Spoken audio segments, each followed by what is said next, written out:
O meu nome é Juliana Teixeira. E Medna Sousa. E hoje estamos aqui reunidas com Pedro Madureira, cofundador e diretor científico da Imunodep, uma empresa que se encontra neste momento a desenvolver uma vacina contra a Covid-19, a vacina Silva. Antes de começarmos com a entrevista, queremos agradecer-lhe por ter aceitado o nosso convite e por estar aqui hoje reunido connosco. Muito obrigado, mais uma vez agradeço eu o vosso convite e é um prazer estar aqui convosco. Comecemos então com as questões. Muita gente não conhece a Imunotep. Assim sendo, consegue explicar a quem neste momento nos está a ver como surgiu e que trabalho é desenvolvido na mesma? Claro que sim. Deixem-me voltar um bocadinho atrás. A Imunocep foi fundada em 2014 e basicamente a ideia da Imunocep foi tentar fazer a translação de um projeto ou de uma investigação que veio da Universidade de Porto. Eu fui e ainda sou investigador da Universidade de Porto, tirei o meu doutoramento no Instituto de Ciências Biomédicas Abel Salazar, continuei o meu trabalho depois já com uma equipa minha no I3S e aquilo que foi sendo o meu percurso científico na investigação foi o tentar perceber como é que algumas proteínas que eram excretadas por algumas bactérias influenciavam o sistema imune. Na verdade, isto era algo num laboratório onde eu estava, num laboratório de teoria de doutoramento, um laboratório de imunologia do IPAS, era algo que já se fazia com outros micro-organismos e já há algum tempo, ainda do tempo do professor Mário Heralda Chaves. Quando, basicamente, durante este meu percurso, aquilo que nós vimos foi que havia algumas bactérias que libertavam proteínas que eram muito imunossupressoras, ou seja, aparentemente o facto de o nosso sistema imune não conseguir resolver algumas infecções devia-se ao facto de essas bactérias, quando nos infectam, ou a ideia que nós tínhamos na altura é que quando essas bactérias nos infectavam, libertavam umas proteínas que desligavam o nosso sistema imune, ou que impediam uma resposta inflamatória eficaz. Isso foi a primeira observação, depois fomos confirmando esse dado e mais ou menos em 2012 conheci uma dos meus sócios, basicamente uma outra empresa que é a Venture Catalyst, e que eles fazem é ajudar projetos que estão projetos com base tecnológica, projetos de universidade, que possam realmente dar origem a produtos. Pronto, foi aí que fundamos a Imunocep, ou seja, a Imunocep foi fundada por mim e pela Venture Catalyst, e o objetivo foi levar este mecanismo que tínhamos descoberto, ou seja, arranjar formas de neutralizar este mecanismo como uma forma de prevenir infecções bacterianas em humanos. Eu sei que esta história é tão longa, mas só para vocês perceberem o contexto. Basicamente, aquilo que nós fizemos desde o início, depois, obviamente, como empresa, tivemos que recorrer a investimento de capital privado, investimento de fundos europeus, para montar o nosso laboratório, a sede da Imunocep em Cantanhede, no Biocante, e aquilo que nós temos vindo a fazer desde o início é realmente imunoterapias antibacterianas. Uma vacina e anticorpos monoclonais, quer a vacina, quer os anticorpos, neutralizam esta proteína que é libertada por diferentes bactérias e que é a causa da nossa suscetibilidade a infecções. Estas bactérias são muito conhecidas pela sua resistência a antibióticos, Staphylococcus, E. coli, Klebsiella, e neste momento a vacina essa vacina antibacteriana está pronta para entrar em ensaios clínicos também, e os anticorpos monoclonais encontramos a desenvolver esses monoclonais. E todo este trabalho levou também à parceria com algumas farmacêuticas. No caso deste desenvolvimento de monoclonais, estamos a fazê-lo em conjunto com a Merck, com a farmacêutica. Pronto, e o ano passado apareceu uma pandemia e nós tivemos que decidir se avançávamos também com uma tentativa de uma solução para a pandemia, e obviamente da nossa parte a solução teria que passar sempre por uma vacina ou por algo que ajudasse o sistema imune a controlar a infecção, e decidimos avançar para a vacina.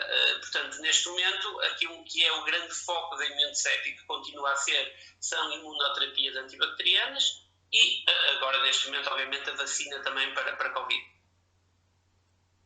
Como já referiu, está a desenvolver uma vacina contra a Covid-19 e pode dizer-nos como esta é produzida, ou seja, terá como base o uso de adenovírus, como a vacina da AstraZeneca, terá como base o uso de RNA, como a vacina da Pfizer, ou será produzida com recurso a outro método? E se for esse o caso, qual é? Mais uma história comprida. Não, a nossa vacina não é composta por mRNA ou por vetores virais. A nossa vacina é composta por um vírus total inativado. Porquê? Ou seja, como eu vos disse, quando decidimos avançar para um projeto, isto aconteceu em março, abril do ano passado, quando apareceu o primeiro confinamento, para nós já era claro uma coisa, ou seja, deixem-me abrir aqui um parênteses. Muito do que sabemos agora sobre o SARS-CoV-2 se assemelha àquilo que se soube na altura na primeira pandemia de SARS, em 2002, 2003. Pelo SARS-CoV-1. Portanto, grande parte da informação que tínhamos em março do ano passado, muita dessa informação confirmava aquilo que também se sabia de 2002, 2003 e toda aquela investigação que houve após a primeira pandemia de SARS. E para nós havia uma coisa que era claro, que é a exposição, ou seja, as pessoas que recuperavam da doença tinham uma forte imunidade. E essa imunidade, ou seja, já na altura, agora já temos essa certeza, mas já na altura havia indícios de que pessoas que tinham sido infectadas em 2002, 2003 estavam imunes a este SARS-CoV-2. O que é que isto nos indicava? Indicava que realmente a exposição do nosso sistema imune ao vírus induzia uma imunidade forte e duradoura. Portanto, desde o início a nossa ideia foi usar o vírus total, o vírus inativado, não é? O vírus total, expor o nosso sistema imune ao vírus, obviamente sem causar a doença. E depois havia também, já na altura, para quem trabalha nesta área, não é novo que os vírus vão ter variantes. Isso acho que toda a gente, já em março do ano passado, saberia que iriam aparecer variantes. Havia aqui incerteza se esta variante de SARS-CoV-2 iria ter uma taxa de mutação, por exemplo, como o vírus da gripe, que muda muito de ano para ano, ou pode mudar muito, mas já havia aquela evidência também de que pessoas, principalmente, obviamente, estas evidências, estes primeiros indícios vieram da Ásia, da China em concreto, portanto, isso queria dizer que de 2002 para 2019 o vírus não tinha mudado assim tanto, de forma a que as pessoas que foram infectadas que perdessem a imunidade. Portanto, o facto de usar o vírus inativado para nós parecia-nos, e agora cada vez mais, a melhor estratégia. Por outro lado, era importante para nós, ou foi importante para nós, o facto de imunizarmos o local de entrada onde é o local de entrada do vírus, ou seja, todas as mucosas pulmonares. Daí o facto da nossa vacina ser inalada. O facto de ser inalada também nos permite, inalada basicamente usando tipo aquelas bombinhas de asma, ou um aparelho muito semelhante às bombinhas de asma, o que também traz uma vantagem. Na altura trazia outra vantagem, que é tudo que era seringas e frascos estava esgotado. Portanto, o facto de nós estarmos a usar algo diferente do que as outras vacinas estavam a usar, também nos permitia ter acesso a matéria-prima mais rápido. Mas também havia outra vantagem que se tornou clara para nós, que é o facto de não precisarmos de pessoal de saúde especializado para administrar a vacina. Qualquer pessoa consegue administrar a si próprio. Isto em Portugal, na Europa ou nos Estados Unidos pode não ser relevante, mas é muito relevante quando queremos vacinar alguns países africanos ou da América Latina ou mesmo da Ásia, em que a presença de pessoal de saúde especializado é um entrave muito grande, muito sério à administração eficaz de vacina ou a uma administração global massiva de vacinas. Portanto, isto trazia-nos também essa vantagem. Portanto, basicamente, respondendo à vossa pergunta, a nossa vacina é composta pelo vírus inativado e é inalada. Mas, do seu conhecimento, há cerca de uma semana entrevistámos a investigadora Isabel Sola, do Centro Nacional de Biotecnologia, do CNCC, em Madrid, que também se encontra neste momento a desenvolver uma vacina contra a Covid-19, juntamente com a sua equipe. Aproveitámos até para dizer que quem quiser visualizar esta entrevista, a mesma está disponível no nosso canal. Durante a mesma, a investigadora falou acerca da vacina que se encontra a desenvolver e contou-nos que conterá a proteína S, tal como as restantes vacinas já disponíveis no mercado, mas conterá também outras proteínas do vírus que não estão presentes em mais nenhuma outra vacina disponível no mundo. A sua vacina terá apenas a proteína S ou conterá mais proteínas além deste? Nossa? Sim. A nossa contém o vírus todo, ou seja, tudo o que é proteína, tudo o que é molécula do vírus está contida na vacina. há aqui outra questão que também é relevante, ou seja, não se fala muito nisso, mas normalmente os vírus, ou seja, como vocês sabem, não é? O vírus entra nas nossas células e são basicamente as nossas células que vão produzir novas partículas virais.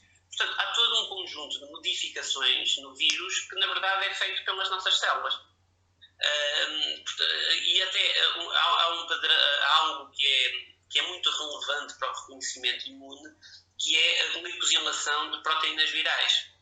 Ou seja, as nossas células têm a capacidade de inserir açúcares em proteínas.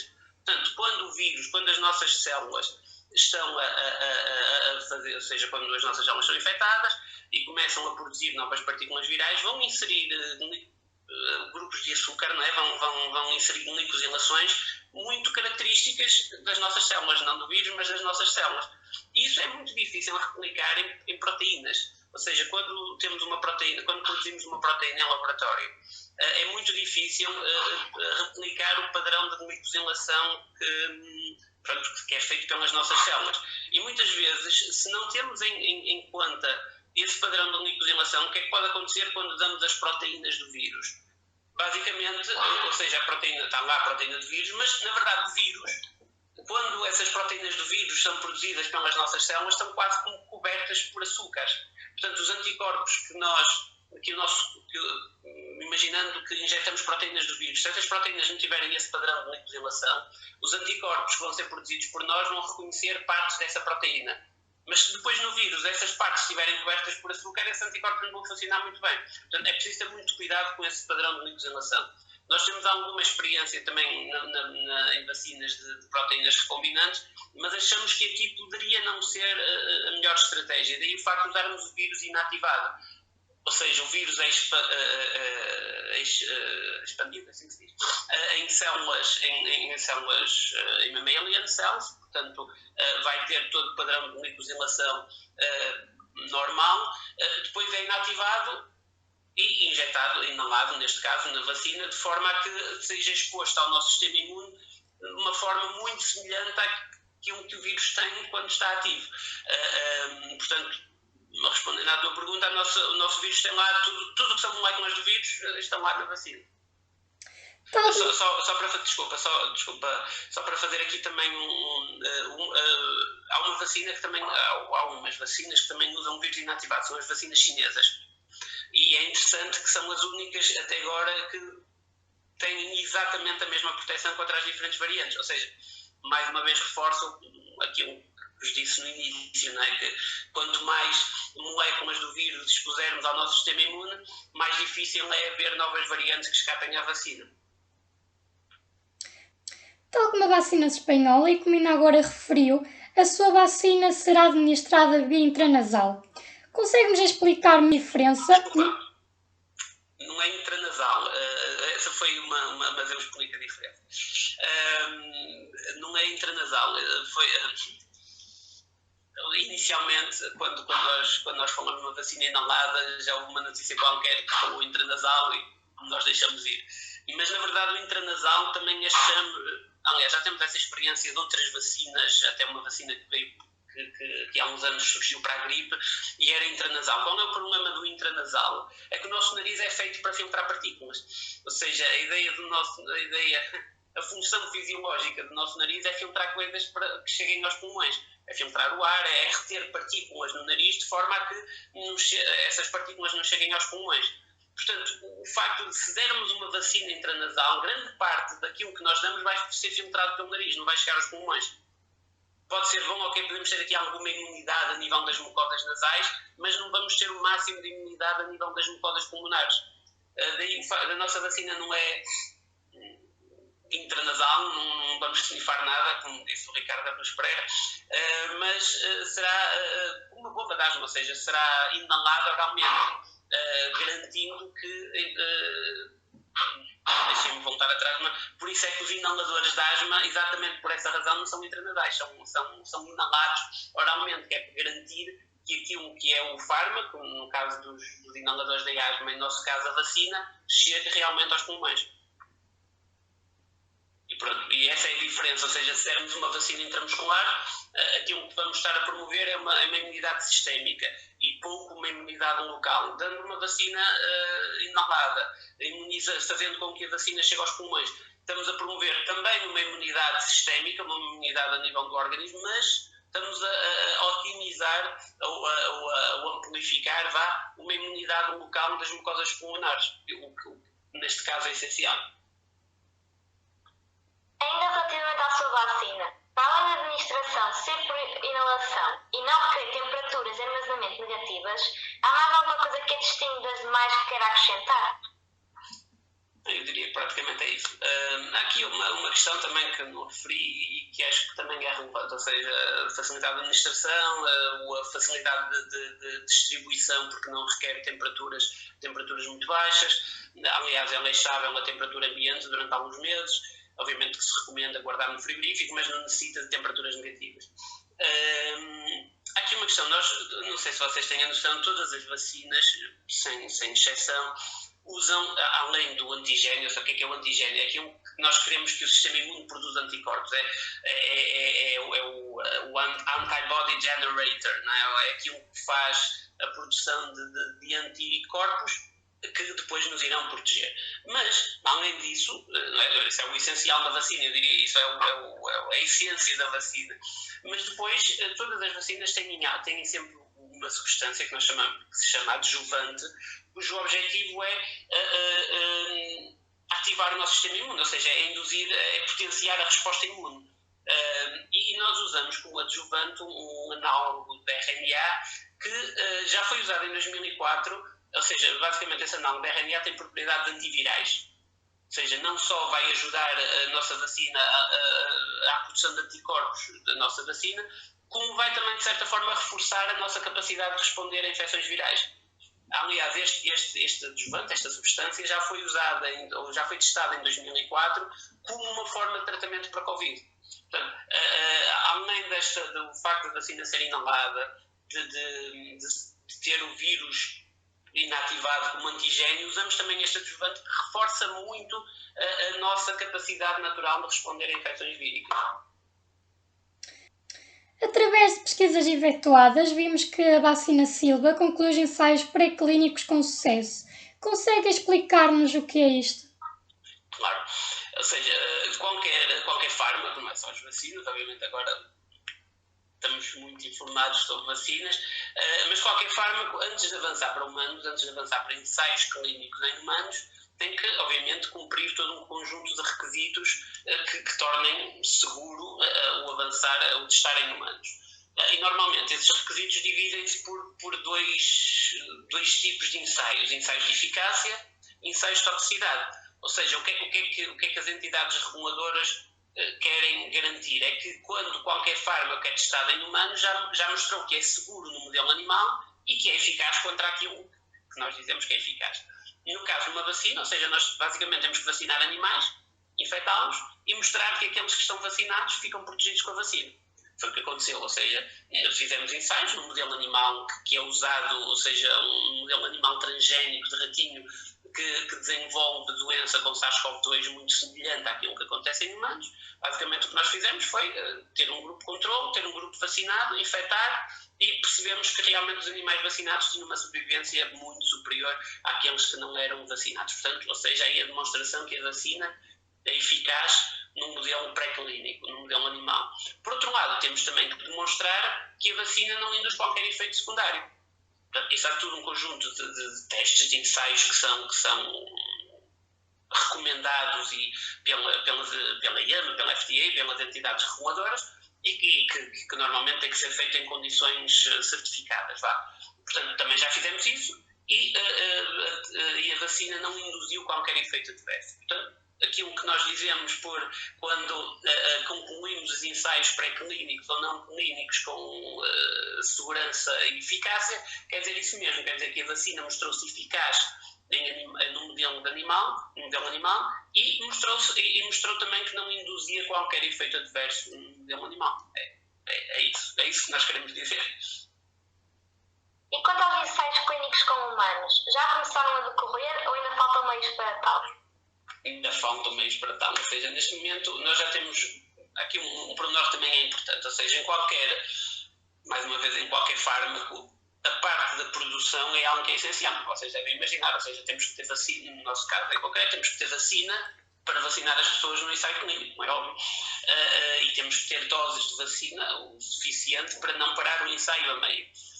E além disso, essa produção não pode ser feita em laboratório normal, num laboratório tem que ser certificado para tal. Portanto, essa produção tem que ser altamente controlada e tem que preencher requisitos de qualidade muito precisos, de forma a podermos administrar essa substância, neste caso a vacina, em humanos.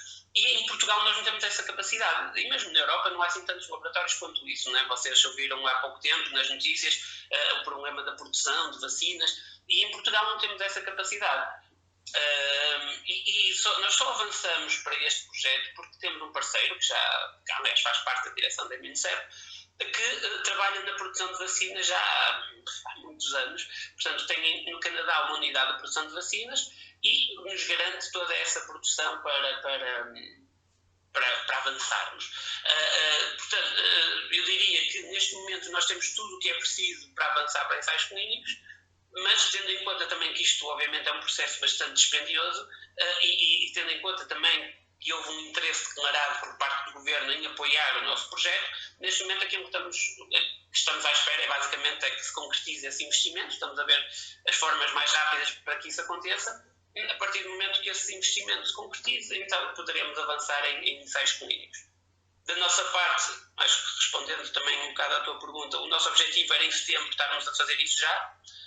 Ainda é possível, mas vai depender todo esse processo, quer de investimento, da autorização das entidades governamentais. Neste momento é isto que estamos a discutir para que seja o mais rápido possível. Se a vacina passar nos ensaios clínicos com humanos, por quantas mais fases terá de passar até poder ser administrada à população? Nenhuma. Ou seja, a partir do momento em que ela é aprovada em ensaios clínicos, pode entrar no mercado. Depois, obviamente, vai depender dos países que comprem, que queiram comprar ou não, mas a partir do momento em que passa os ensaios clínicos, está aprovada para entrar no mercado. Melhor, admitindo que passa nos ensaios clínicos, o passar nos ensaios clínicos implica ter a market authorization por parte das entidades reguladoras. Atualmente estão a ser administradas várias vacinas em todo o mundo, sendo que ainda existem outras em desenvolvimento. O facto de a vossa vacina ainda estar em desenvolvimento não vos preocupa, uma vez que, quando ficar disponível, grande parte da população já se encontra vacinada? Sim e não. Claro que preocupa, obviamente, ou seja, nós declaramos o nosso interesse em desenvolver a vacina em maio do ano passado. Portanto, se nessa altura não estou a comparar, obviamente são países diferentes, mas só para vocês terem uma noção, na altura em que a BioNTech, 2 ou 3 meses antes, declarou essa vontade na Alemanha de avançar para a vacina, teve um investimento da parte do governo de 370 milhões de euros. E é óbvio que isso fez com que as coisas acelerassem muito mais. É óbvio que não estou a comparar, obviamente não temos as mesmas capacidades que o governo alemão, mas se tinha havido o mesmo empenho e o mesmo investimento por parte das entidades nacionais, nós neste momento tínhamos a vacina cá fora, tudo correndo bem, obviamente. É óbvio que nos preocupa quanto mais demorarmos a avançar para ensaios clínicos, menor é a probabilidade de a vacina ser usada em grande escala. Obviamente isso é uma preocupação para nós, claro.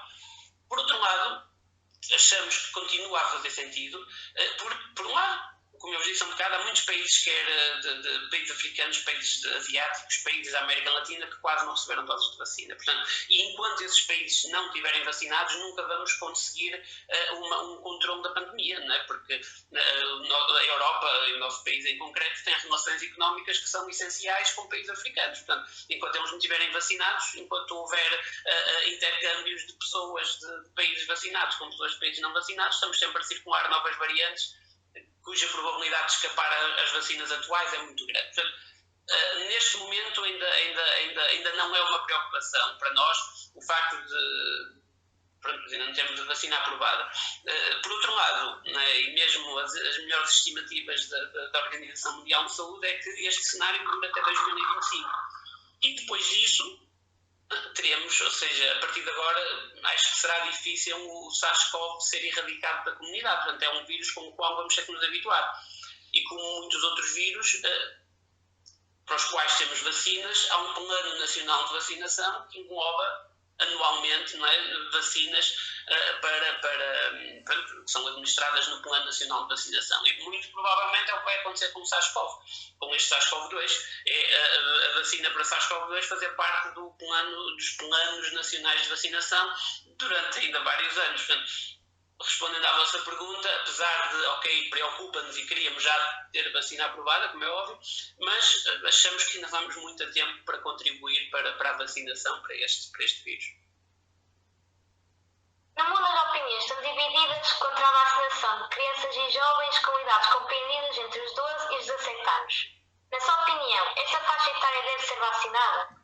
Claro. Claro que sim. Ou seja, quando... se nós virmos todas as outras vacinas, grande parte da eficácia e grande parte do contributo dessas vacinas para erradicar doenças infecciosas, são administradas em bebés. Temos poucas vacinas que são, eu diria quase nenhuma, que são unicamente administradas em adultos. Temos a do HPV, que é começado a ser administrado em mulheres na adolescência, não é? Antes da idade ou a partir do momento que entram em idade fértil, mas quase todas as outras são administradas quando somos bebés e depois poderemos ou não ter reforço durante a vida. E isso é importantíssimo porque garante que as pessoas quando chegam ao grupo de risco estão protegidas. Esta é a melhor forma de impedir a circulação do vírus. É quando uma pessoa fica... Se vamos vacinar só as pessoas que já estão suscetíveis, a probabilidade, essas pessoas que agora estão suscetíveis, mas estamos sempre a ter, pois as outras envelhecem e ficam suscetíveis, não é? Estamos sempre a correr atrás do prejuízo. Se vacinarmos crianças jovens, ou seja, antes do período de risco para este tipo de infecções, garantimos que quando elas chegam à idade que realmente podem ter doença e a probabilidade depois de transmissão é muito maior, elas já estão protegidas. Portanto, eu sou sempre a favor da vacinação, obviamente, de processo controlado e seguro, como tem sido. Sou sempre a favor da vacinação das crianças, claro que sim. Neste momento, grande parte da população idosa e adulta já se encontra vacinada. Na sua opinião, continua a justificar-se o uso da máscara? Bem, essa é uma pergunta sensível. Eu acho que, obviamente, ou seja, deixem-me abrir aqui um parênteses. Este uso da máscara ou todos estes cuidados, por exemplo, reduziram muito a incidência de outras infecções respiratórias. Portanto, este cuidado foi essencial, se calhar até para reduzir outro tipo de infecções respiratórias que pudessem agravar ainda mais o nosso sistema de saúde. Claro que a partir do momento que as pessoas estão vacinadas, a probabilidade de terem doença é muito baixa. Obviamente não há nenhuma vacina 100% eficaz. Em nenhuma altura da humanidade há uma vacina que é 100% eficaz. Mas todas as vacinas são muito eficazes e a partir do momento em que uma pessoa está vacinada, enquanto não surgem variantes que são completamente que escapam completamente da vacina, a informação que temos é que a doença, as pessoas vacinadas deixam de ter doença por SARS-CoV-2, o que implica que a probabilidade de transmissão é muito baixa. Portanto, neste momento, e na minha opinião, obviamente, e eu sei que isto é um assunto sensível, a máscara torna-se relevante quando estamos em contacto com pessoas que são suscetíveis. Ou seja, eu acho que a máscara é importante. Imagina, né, o exemplo que é dado muitas vezes, vamos visitar alguém ao lar, um familiar mais velho, eu aí acho que devemos usar máscara. Porque por muito pouco que seja o vírus que é transmitido a essa pessoa é de um grupo de risco e essa pequena quantidade pode causar a diferença. Portanto, eu acho que aí devemos usar máscara. Em situações em que estamos se calhar em autocarros, em ambientes propícios à propagação da doença, se calhar é relevante usar máscara. Agora, ser obrigatório em tudo, eu acho que já começamos a chegar àquele ponto que podemos começar a largar a máscara em situações ditas do ambiente normal, ou ditas normais, vá. Por assunto?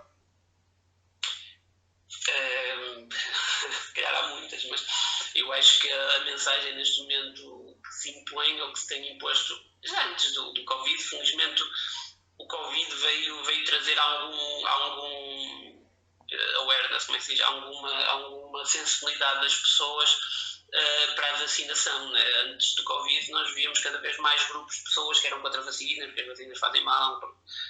A única mensagem que eu quero deixar e reforçar é: tomem vacinas. Isso é, a vacinação foi a única ferramenta clínica que levou à erradicação de doenças infecciosas. Não temos nenhum produto, nenhum fármaco que seja tão eficaz, ou que se tenha provado tão eficaz como as vacinas e tão seguro como as vacinas.